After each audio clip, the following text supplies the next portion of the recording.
สบายดีกันยามเย็นพี่น้องเอ้ยมื้อนี้ก็เส้นเก่าเส้นเคยมาเข้าครัวอีกแล้วมื้อนี้ก็สิเฮ็ดอาหารว่างให้ลูกสายเพราะว่าส่วนหลายเนาะเวลากินข้าวเที่ยงแล้วตกมาตอนเย็นประมาณ4โมง5โมงแลงหั้นน่ะส่วนหลายคนทางนี้ก็เจ้าจะให้เด็กๆหรือว่าให้ลูกหั้นน่ะพี่น้องให้ลูกของตัวเองหั้นน่ะกินอาหารว่างว่าซั่นซะมื้อนี้เมนูอาหารว่างข้อยนี่ก็สิเฮ็ดแพนเค้กส่วนผสมก็บ่มีหยังหลายเลยมีกล้วยแล้วก็มีไข่มีโยเกิร์ตแล้วก็มีอีหยังก็ช็อกโกแลตที่แบบว่าเขาเจ้าเฮ็ดสำเร็จรูปมาแล้วหั้นน่ะเนาะพี่น้องช็อกโกแลตนี้ก็สามารถเอาใส่ขนมปอกขนมปังกินได้เลยว่าซั่นซะแต่ว่าก็มื้อนี้บ่ได้ใส่น้ำตาลเด้อพี่น้องประมาณว่าเน้นแบบว่ารสชาติแบบธรรมชาติแต่ว่าโยเกิร์ตน่าจะมีน้ำตาลแด่หน่อยนึงแต่ว่าก็บ่เป็นหยังพี่น้องมื้อนี้ก็จะเน้นแบบธรรมชาติแด่จักหน่อยมื้อนี้ก็คือเก่าหั่นล่ะเนาะบ่ได้ไปเฮ็ดงานเฮ็ดการก็มีเวลาให้กับข้าวกับน้ำให้ลูกได้ทั้งอาหารเช้าทั้งอาหารแบบว่าอาหารว่างแล้วก็อาหารเย็น แต่ว่าตอนช่วยลูกชายกินข้าวหรือว่ากินอาหารอยู่โรงเรียนพี่น้องก็ค่อนข้างจะสบายแด่เนาะถ้าหากว่าเป็นเมื่อก่อนก็จะกินข้าวอยู่บ้านย่าว่าซั่นซะแต่ว่าช่วงนี้ก็มื้อช่วยก็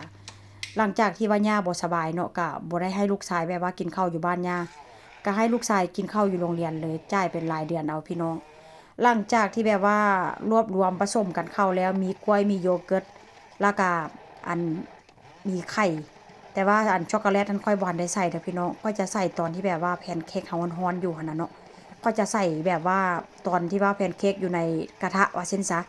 หลังจากรวมกันแล้วก็จะเอามาปั่นพี่น้องปั่นไปนี่ก็คิดไปว่าลืมหยังลืมหยังลืมหยังแต่ว่าค่อยก็จะใส่แป้งข้าวโพดนำเด้อพี่น้องค่อยก็ใส่แป้งข้าวโพดประมาณ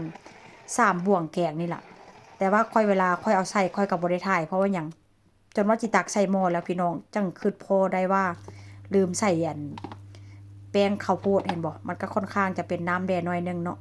มื้อนี้ส่วนผสมก็ค่อนข้างจะบ่มีหลายอย่างเด้ส่วนผสมมื้อนี้ก็ได้ก็มีกล้วยมีไข่มีนมแล้วก็มีโยเกิร์ตแล้วก็มีแป้งข้าวโพดแป้งข้าวโพดนี่แล้วแต่ว่าผู้ใดมักเค็มมักข้นเด้อพี่น้องแต่ว่าข้อยนี่ใส่ประมาณ3บ่วงนี่ล่ะเนาะ3บ่วงแกงถ้าจำบ่ผิดเด้อหน้าตานี่ก็บ่ได้งามปานใดเด้อพี่น้องแต่ว่าก็ความตั้งใจของแม่เนาะก็คิดว่ามันน่าจะโอเคแต่ว่ารสชาติออกมาค่อนข้างจะโอเคเลยโยเกิร์ตนี่ค่อยจะใส่โยเกิร์ตเป็นแบบของเด็กน้อยพี่น้องถ้าหากว่าผู้ใดมีโยเกิร์ตอยู่ในบ้านน่ะเนาะมีโยเกิร์ตแบบใดก็สามารถเอามาประยุกต์หรือว่าเอามาเฮ็ดตามใจได้ว่าซั่นซะแล้วแต่ว่าจะใส่แบบใดเพราะว่าเอาแบบที่แบบว่าลูกชายตัวเองหั้นน่ะมักกินแบบใดพี่น้องเพราะว่าลูกเฮาเนาะเฮาก็ฮู้นะว่าลูกชายมักกินแบบใดว่าซั่นซะแล้วค่อยจะเอาช็อกโกแลตที่แบบว่าเป็นกระปุกหั้นน่ะเนาะมาใส่แบบนี้เลย หน้าตาก็บ่โอเคเด้แต่ว่าก็แซ่บพี่น้องเน้นคุณภาพเน้นแบบว่าลูกชายที่แบบว่ากินแล้วแบบว่าบ่มีผลกระทบต่อสุขภาพหลายว่าซั่นซะเนาะบ่ใส่น้ำตาลใส่แบบเน้นความหวานออกจากกล้วยว่าซั่นซะพี่น้องแต่ว่าลูกชายก็กินหมดเด้มื้อนี้ก็ได้ประมาณ5แผ่นเฮ็ดน้อยๆว่าซั่นซะเนาะกล้วย2หน่วยเด้แต่ว่าได้ประมาณส่ำนี้พี่น้องถามว่าก่อนตอนแรกข้อยก็คิดว่ามันสิหลายเนาะกล้วย2หน่วย แต่ว่าเฮ็ดไปเฮ็ดมามันก็ได้แต่ซ้ำนี้ได้ประมาณ5แผ่นนี่ล่ะเนาะแต่ว่าก็โอเคได้ให้ผัวชิมได้หน่อยหนึ่งพี่น้องผัวลูกชายก็บอกว่าแซ่บผัวก็บอกว่าแซ่บเห็นบ่หน้าตาก็จะเป็นประมาณนี้เด้อมื้อหน้าแก้ตัวใหม่มื้อหน้าก็จะเฮ็ดแบบว่าเอาหลายกว่านี้ว่าซั่นซะเพราะว่าเฮ็ดให้ลูกชายกินแม่ก็บ่ได้กินซ้